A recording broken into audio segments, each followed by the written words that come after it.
What's up, everyone? Welcome to the Shonen Speakeasy. It's your boy LQ, and today on the internet, I just wanted to rant about something that I've had a problem with for a long time, and that's Pitchfork.com. And the specific reason why I have an issue with them goes beyond the bounds of everything that they are, but about one specific thing. So, for those that don't know, Pitchfork is a website that reviews music, usually introduces a lot of people to pretty much like underground, new to the scene type music. They also cover a lot of music news. They actually do a very good job of being up to date with everything that goes on in music. Like for one, the Chino XL, the '90s rapper from New York, passed away today, and White announced a new album, and they're literally the first places that I have seen anything about. To give a little bit of background, Pitchfork, from their own website, is an American online music publication founded in '96 in Minneapolis. Originally covered alternative and independent music and expanded to cover genres such as pop, hip hop, jazz, and metal. So, this goes the start of my actual problem with Pitchfork. Their expansion was wide, but it wasn't a concerted effort that actually comes from people who are viably in the hip hop space. What do you mean by that? So, for one, they don't really have teams write articles. They have a bunch of individuals write articles about things about projects from their perspective and their individual experience from it. And for them to be such a huge website and to have such an outstanding platform, and when I say outstanding, I mean like it is huge. Pitchfork is very respected. They're up there with Rolling Stones. They're above Slant, and even when it comes to rap music, some people will look at a place such as Pitchfork before they look at Double XL, Source, hell, Jet Magazine. It's just the type of rapport that they've built with the people that have gone to them. What I stand about them, I will detail in big points. And one is going to be the pretentiousness of the website itself. A lot of the reviews are very well written, but they're also overwritten, of being way more analytical in a space where the music itself may not be worthy of that type of analysis. And it comes off very pompous, and even and then surprisingly you would think, oh well, if they come off very pretentious and they have these outlooks on it, then everything that is major or like commercial from the hip hop standpoint, which is the only genre I care to complain about today, you would say, oh, well, all the popular stuff is weight rated poorly, and then all of the underground stuff is the one with the high rating. Yes and no, mostly no. The thing that also that comes from this pretentiousness is that things that are simple or just have a very direct point in their messaging are often overwritten or have way too much emphasis put on very minute details that even the artist isn't trying to portray themselves through their music. For example, Ice Spice's Y2K album, something that I'm going to give you the long short of the review. For me, it's a 3 out of 10. It's a terrible album. It's saved by Central C. The lyrics are bad. The beats are almost the same. And it's like a 24-minute effort across, 11 songs. It's just not good. And that's not just what I'm thinking. That's what the culture feeling. But okay, to get rid of that reference. But that genuinely is the overall reception of Y2K from iSpace.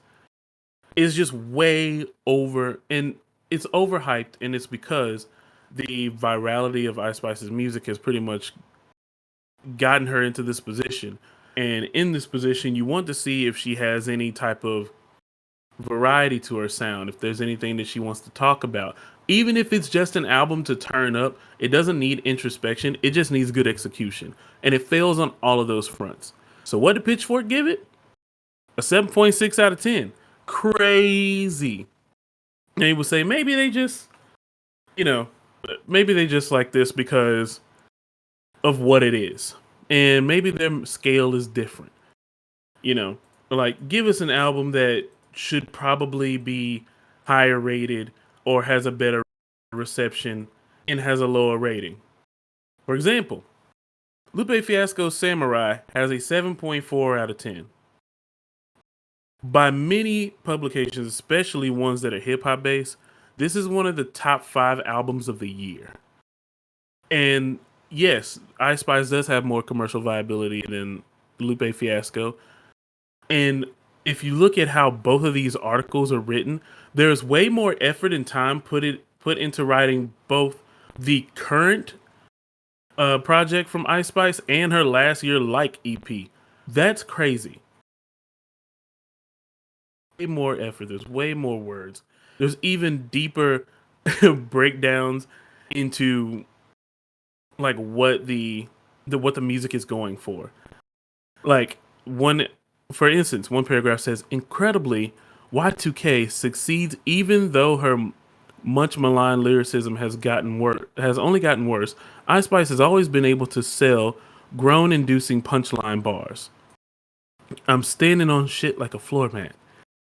He eat it up like Pac-Man. Through committed delivery and her fixation on a new nickname pushes the limits." What? Scatological rhymes are pretty blasé for hip hop, but I miss poopy, but I never smelt. And I miss poopy like I need a diaper are sort of claims that would get you laughed out of daycare. Spice has said that she wants lyrics to be super simple and digestible, but that can veer into insipid repetition, whether it's interminably chanted hooks. That's one of the songs. Or recycled rhyme schemes, clappers, slappers is a go-to. Three-quarters into the album, she throws off the clunker, bitches switching, but they wasn't trans. I didn't even remember that line being in there. But if you just take this at face value for what it is, what I'm saying, it's very pretentious and very wordy and overwritten.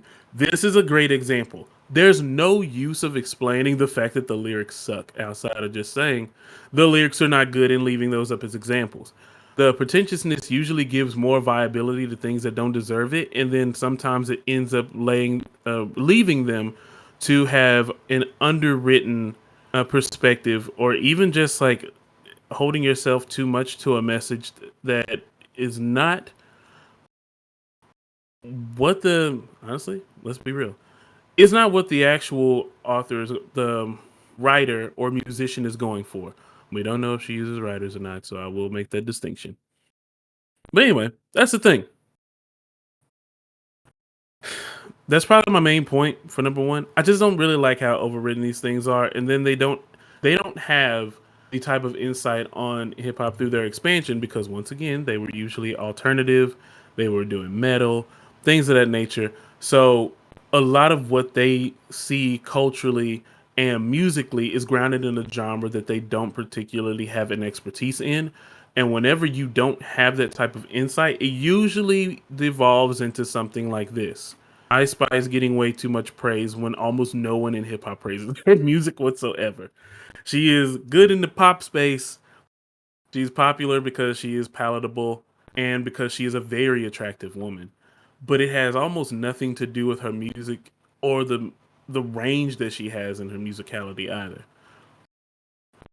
So, number two, and my point of complaints about Pitchfork is Pitchfork, they don't get the culture. They really don't. And it's okay. Like there's some things that are referenced in albums such as Samurai or referencing Boldy James Across the Track, which usually aren't giving them credit because there is no relatability. There are going to be concepts that are missed. There's going to be lyrics that go over the writer's head. And with that comes this dumbing down of what the artist is speaking of, or the perspective that they're going for. For instance, and Boldy James conducted Williams Across the Tracks. Even the subheader says the Detroit rapper teams up with a Missouri producer on a muted album that plays out like a nostalgic travelogue. Despite his laid back delivery, James verses burble with conflict and regret. Honestly, it's not really, the album doesn't have too much regret in it, but the story of Across the Tracks is a travelogue that's accurate, but it's more so about the trials and tribulations of providing for your family while having to do it in a way that destroys the community around you, but also having pride in being able to provide for your family. The whole thing, the whole project even though it's about Boldy James being a dope dealer, it's the outcome of the dope dealer lifestyle. It's the money, the fast cars, the women, but also the family, the purpose, the motivation that he does it for. And it doesn't really come with regret throughout this project. It does involve plenty of conflict though. The punchlines and bars that are in tracks like Flying Trapeze Act, outstanding. Matter of fact, the chorus to Flying Trapeze Act is dope. But they do have some lines that they pick up on here, which they are some pretty fire bars. Touching down like a cakewalk. I'm more nervous on the drive back and wraith out the garage and through the stratosphere.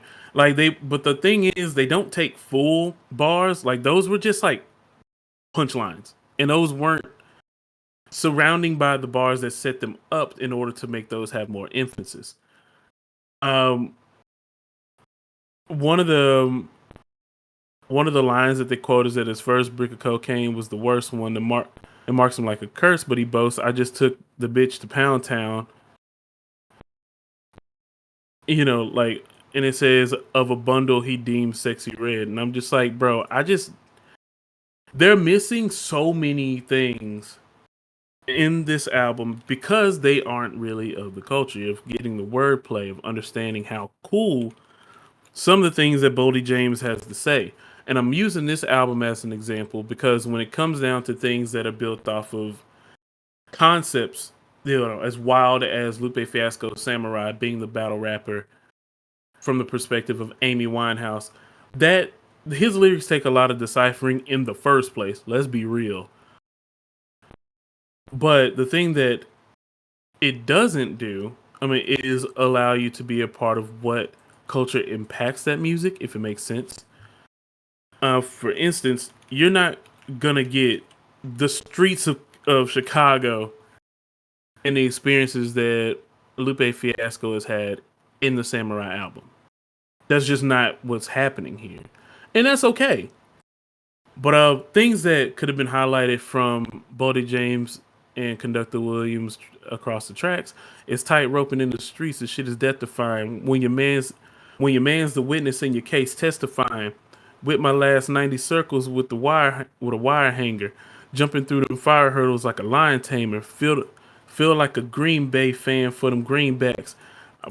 I put a chetty on my head like a cheese hat. Two in the hottie finna slide in the machine back. My youngin' catching bodies like flying trapeze act. Like that's a dope hook. That's the hook. But taking parts of that and but portraying that is like what the entire story tells is a bit misleading. And it also comes off with that pretentious overwriting because you focus so much on one punchline, one bar, that the entire greater picture is missed out on. And I know for some people, y'all really not gonna care too much about this, but this is a big thing to me about just representing rap and hip hop the way it should be seen. And with that said, with this incredible album that I have lauded, this and Samurai, both top 5 albums of the year, would you like to know their ratings? Would you? Would you really? So remember, Ice Spice is our median, or I guess our standard here, 7.6. Lupe Fiasco has a 7.4 for his album.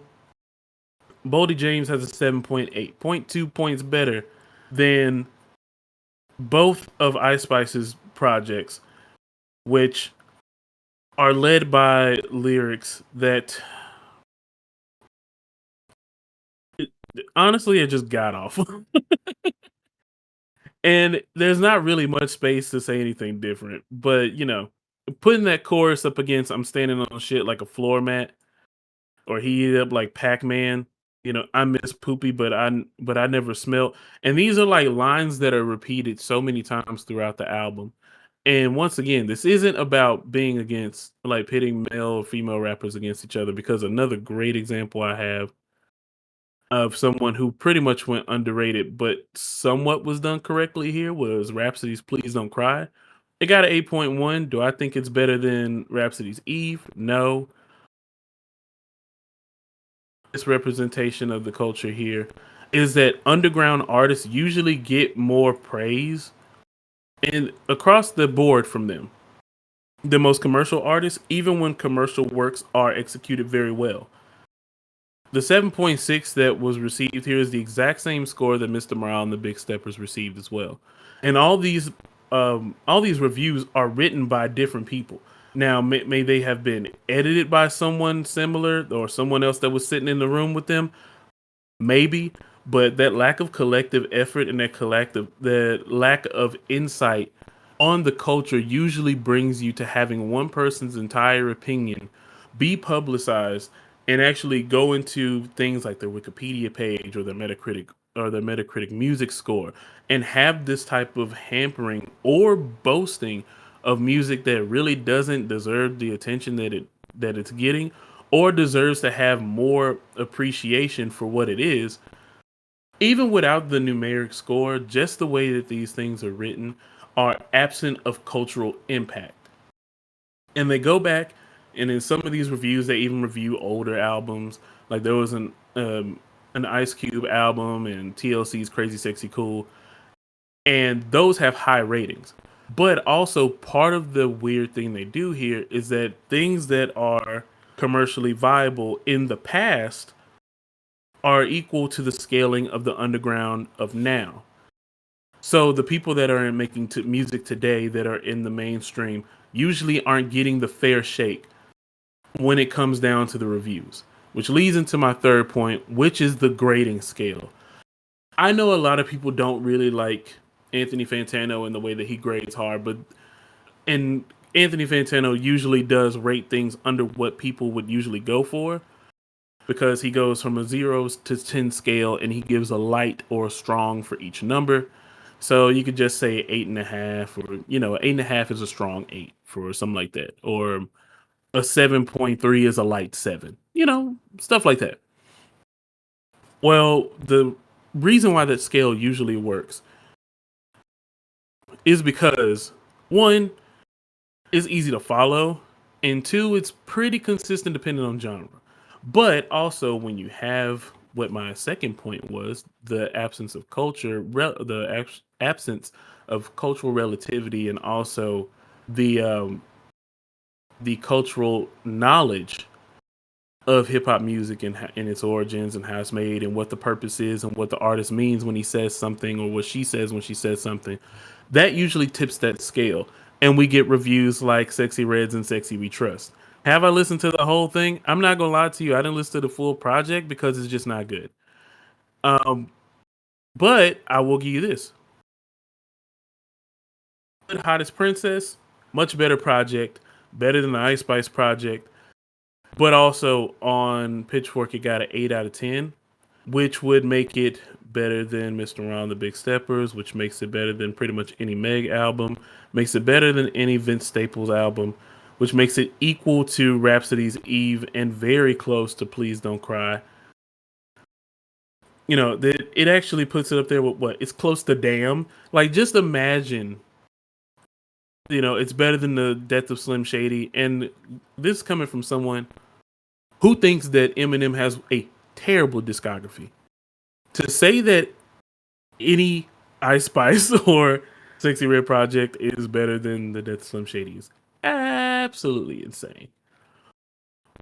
But also, once again, void of culture. So the scale to me doesn't make any sense because when Stephen Curse writes about Boldy James and when Alphonse Pierre writes about Childish Gambino, when Vivian Mativi writes about Ice Spice, when Paul A. Thompson writes about Lupe Fiasco, are these people using the same scale? What does a 7.5 mean to one person that it may not mean to another person? And then when you go through and you read these very luscious and elaborate articles that they've written about the album, you sometimes look and you wonder, how did you get to this point where it's a 6, And it's just very weird. And I think that the impact and the weight that Pitchfork has in all genres, especially hip hop itself, is a bit too heavy because they also come off with that pretentiousness of being the hipster type. The I was here first to review this, or it's too mainstream for me. So I can't really like it as much. Like Boldy James is fairly popular. Lupe was popular, more so underground now. but it's just a weird scale. Nothing is consistent about the scoring here. Childish Gambino's Brando Stone in the New World album got a 5.8. Do I think it's better than everything I've heard so far this year? Absolutely not. I probably would have gave it a 7 myself, but it was a fairly enjoyable listen. But if a person isn't that grounded in the genre, if they're not nearly as popular, if they don't have an underground, very weird sound, it makes me wonder, how does the scale tip in or out of that artist's favor? And looking at so many reviews, reading so many of their articles, even some that are outside of the hip hop space, I get it. There are albums where it makes no sense that it isn't as good, that it didn't get the review that you think it deserves, or it got something that's way above what it actually deserved. But it really makes me wonder, how is there any consistency when there isn't a team writing on each review?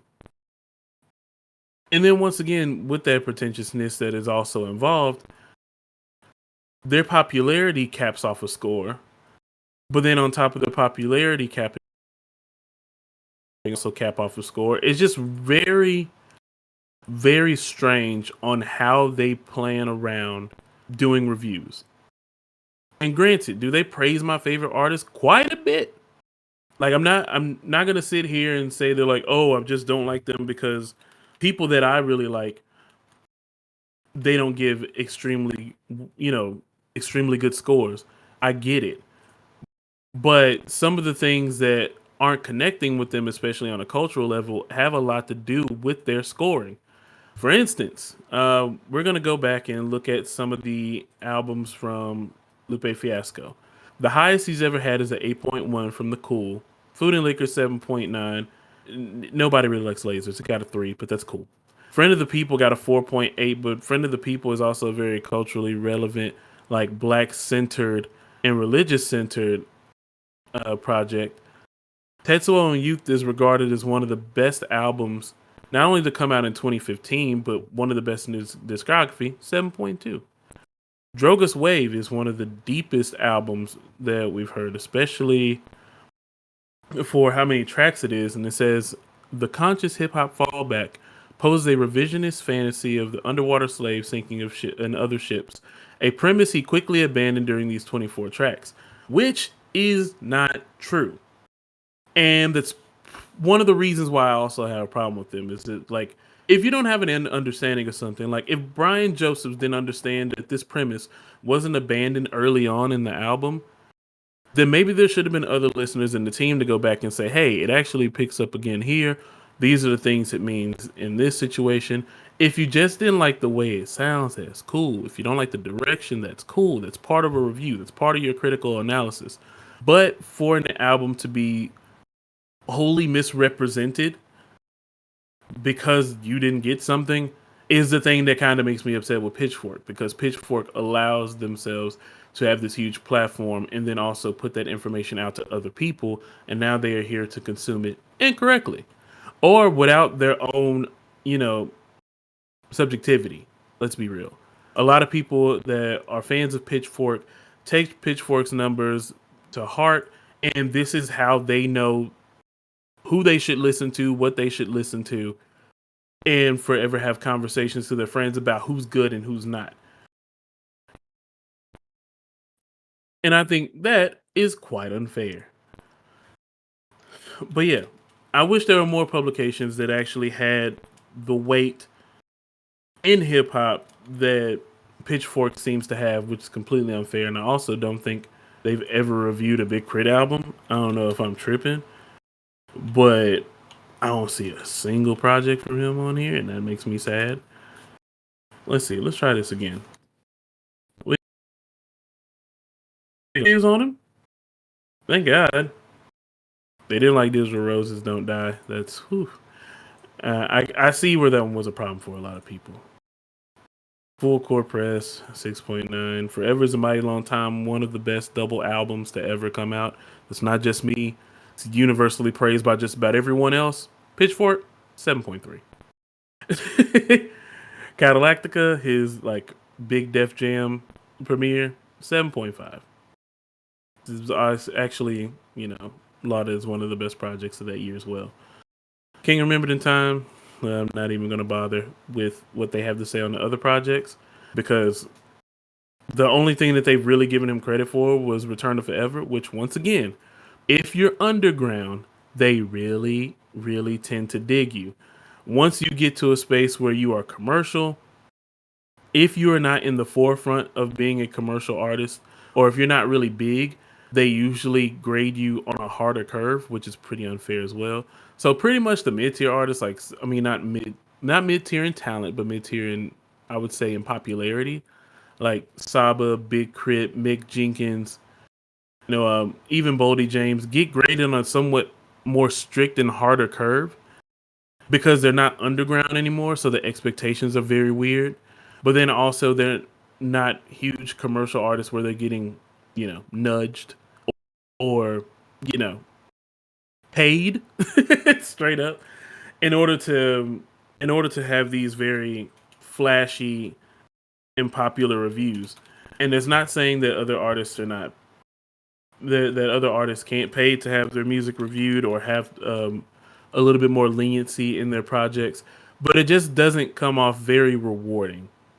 Reading into what Pitchfork has to say about rap music, a lot of times they make you go back and you're just like, what is, you know, what is this?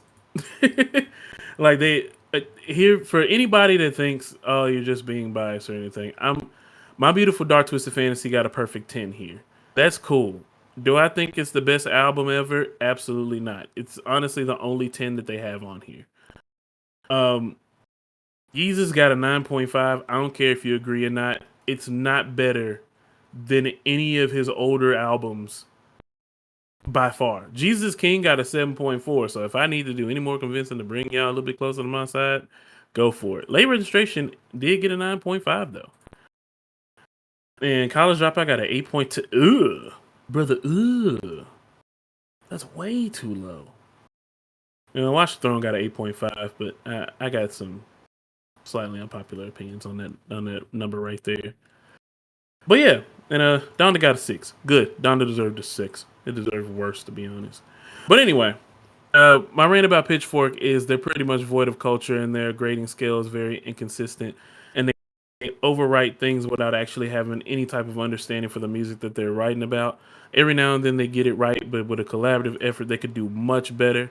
And it's the reason why I think they are part of the reason why people don't read reviews or listen to reviews anymore. And it's because there's an inconsistency of scale. Are you really talking to people that relate to what you're making or what your goal is? And then also, are you being fair? And I think with all this stuff said, it just really makes Pitchfork even more of an outsider. And for the people that they really matter to are only those who are hipsters. And honestly, the white fans who really like commercialized hip hop, or they really like the super experimental yet over auto-tuned and substanceless music that would usually fit their palette for new artists. I'm pretty sure they didn't even give Lil Mabu that bad of a review if they did do one for him. I hope they didn't. But anyway, that's it. That's all I got for you. Shonen Speakeasy. We out.